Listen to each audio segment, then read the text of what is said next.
Eric Yahi, tu dis que tu es le grand-père, le papa. C'est toi qui as accouché Eli Pada là. Eric Yahi, faut pas fuir, hein. Dans l'affaire là, faut pas fuir. Tu viens t'asseoir en public. Tu as dit que Eli Pada va très bien. Que tu sais où se trouve Eli Pada. Que Eli Pada se porte à merveille. Que après la canne, toi Eric Yahi, tu as une délégation qui va t'accompagner chez les autorités. Nous on va voir nos frères. Tu es venu te présenter en tant que papa d'Eli Pada. Hey! Maintenant, il faut jouer ton rôle. Parce que par là, tu as cherché là. Maintenant, là, la canne est finie. On veut voir Eli Pada. Il ne s'agit pas de venir se mettre sur les réseaux sociaux. Je suis son père, je suis son grand-père, je suis sa grand-mère. Et puis inciter les gens. Tu m'as insulté, je n'ai rien dit. À cause d'Eli Pada, je suis resté dans mon coin. J'étais regardé. J'ai dit, j'attends que la canne finisse. Si la canne finit, et que Eric Yahi va pas me chercher Eli Pada, c'est là que je vais lui montrer que sa bouche là, si ça sent, pour moi, sentait avant pour lui. Je vais lui montrer qu'on a essuyé mes fesses avant d'essuyer ses fesses. J'ai vu le soleil avant qu'il voie le soleil. J'ai pissé sur la terre avant que lui commence à pisser. Tu es venu calmer tout le monde. Tu es venu maîtriser tout le monde. Tu as voulu fermer la bouche de tout le monde. Tu as dit aux gens, taisez-vous, calmez-vous, ne parlez plus, ne dites plus rien, ne vous menez plus de cette histoire. Priez pour la canne. On n'a qu'à faire la canne. Si la canne finit, on va voir Eli Pada. Eli Pada est où?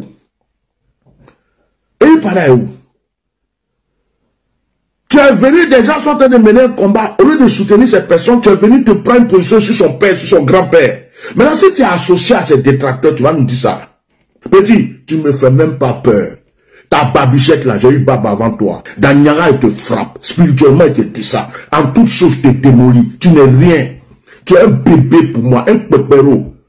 Tu te trompes. Avec ta taille là, je te démonte. Un hypercute, tu sautes de l'autre côté. Je n'ai même pas peur de quoi que ce soit dans ta vie. Tu es un bébé. Même les enfants spirituels t'écrasent. Eric Yahi, les gens que tu as parlé avec eux, les gens que tu as discuté avec eux, qui t'ont dit que Eli Pada va bien, et que toi, tu vas former un groupe, je sais pas quoi, pour aller chercher. Va chercher Eli Pada, tu viens nous le déposer maintenant. Parce que nous, on a déposé le bagage là. Le combat là sur toi. Tu es venu pour fermer la bouche de tout le monde. Je suis son père, je suis son grand-père, je suis sa grand-mère. Mais Eric Yahi, tu es père d'Eli Pada quand? Ou comment? Toi, tu as converti Eli Pada, c'est tout. Quand tu as converti Eli Pada, parce que les gens ont vu que tu étais fils de Kakou Sévérin, les parents d'Eli Pada, la maman d'Eli Pada, ou bien je ne sais pas qui, d'Eli Pada, on dit, ah, prie, c'est comme moi, il peut dire à quelqu'un, prie pour mes enfants. Je n'ai pas encore d'église, tu as un ministère, prie pour mes enfants. Tu as prié pour eux, ils se sont convertis. Après, tu as fait quoi? Après, tu as fait quoi? Après, toi-même là, qu'est-ce qui s'est passé dans ta vie? Ton ministère a eu quoi? Les enfants se sont retirés. Toi-même, tu t'es retiré. Tu ne parlais même pas avec Eli Pada.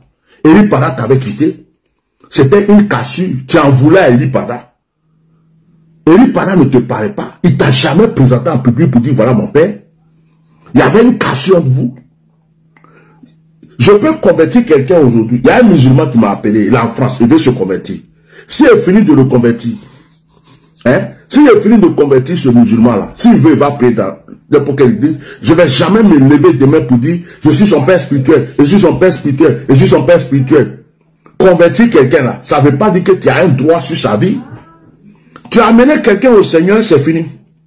À partir du moment où tu as amené la personne au Seigneur, tu viens t'asseoir, tu as fait quoi pour Eli Pada? Quand Eli Pada était dans les épreuves, tu as fait quoi? Quand les gens le menaçaient, tu as fait quoi? Quand il y avait des menaces sur sa vie, pourquoi Dieu t'a pas donné une révélation pour lui? Et puis, quand Eli Pada a disparu, pourquoi tu n'as pas été la première personne à sortir pour dire mon fils spirituel a disparu? Et tu viens pendant que des gens se battent, des gens sont en train de lutter pour la vie de quelqu'un. Tu viens t'asseoir, je suis le père, avec le scorpion à 2 balles que tu as ramassé à Paris ici, à Cliancourt là. Toi tu penses que tu es frère quelqu'un. Tu n'as pas dit que toi tu vas aller porter plainte. Moi je t'attends, je vais te limer, je vais te montrer qu'il y a eu, ça une phrase là. J'ai mis mes pieds ici avant toi, menteur. Quand Kakou Sévérin est arrivé ici, il a été le premier après Kakou Sévérin à rentrer ici en France. Faut bien te renseigner d'abord.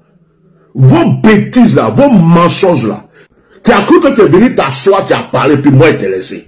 Toi tu es bête, tu ne me connais pas. Tu es bête. Tu t'es pas renseigné. Tu t'es même pas renseigné. Si tu t'étais renseigné, tu n'allais jamais faire direct pour dire mon nom. Tu es qui?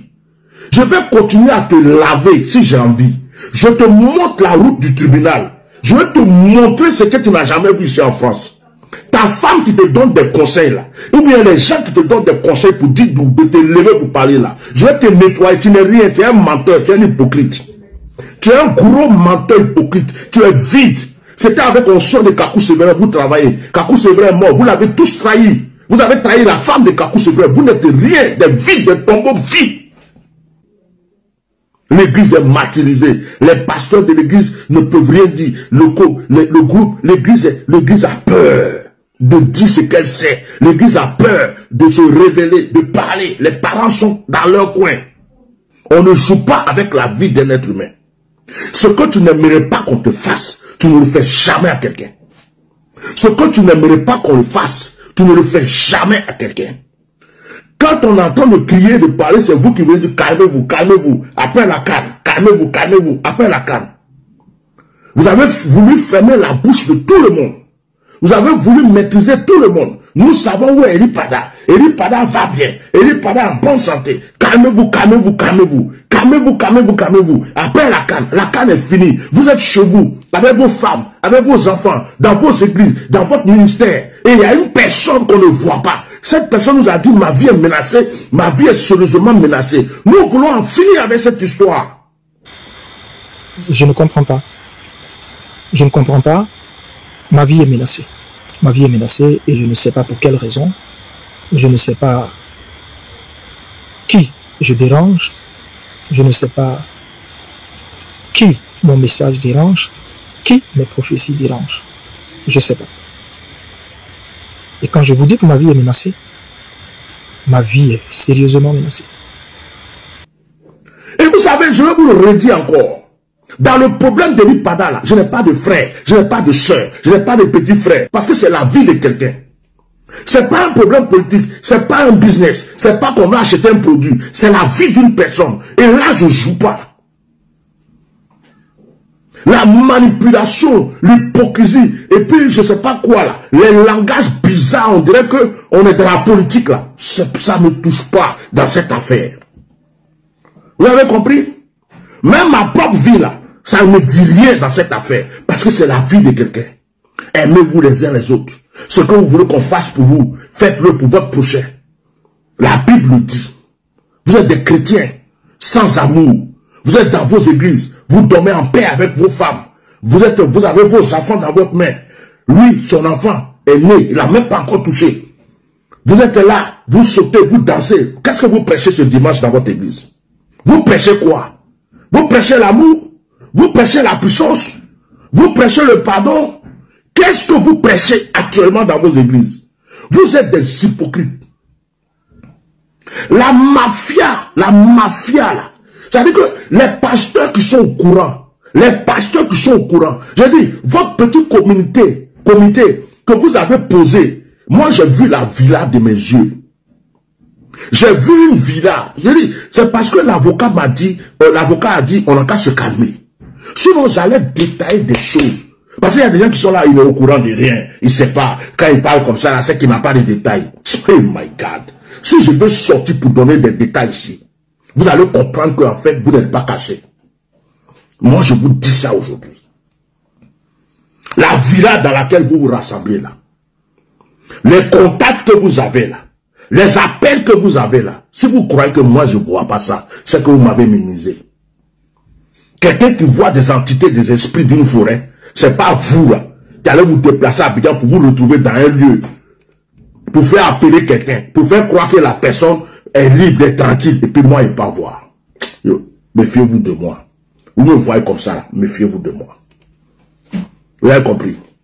Donc moi, je vous dis, Eli Pada là, la canne est finie. Vous avez fini de sauter. Vous avez fini de danser. Vous avez fini de faire votre fête. Vous avez fini de faire tout ce que vous voulez. Maintenant là, nous on veut se reposer. On veut voir Eli Pada chez lui.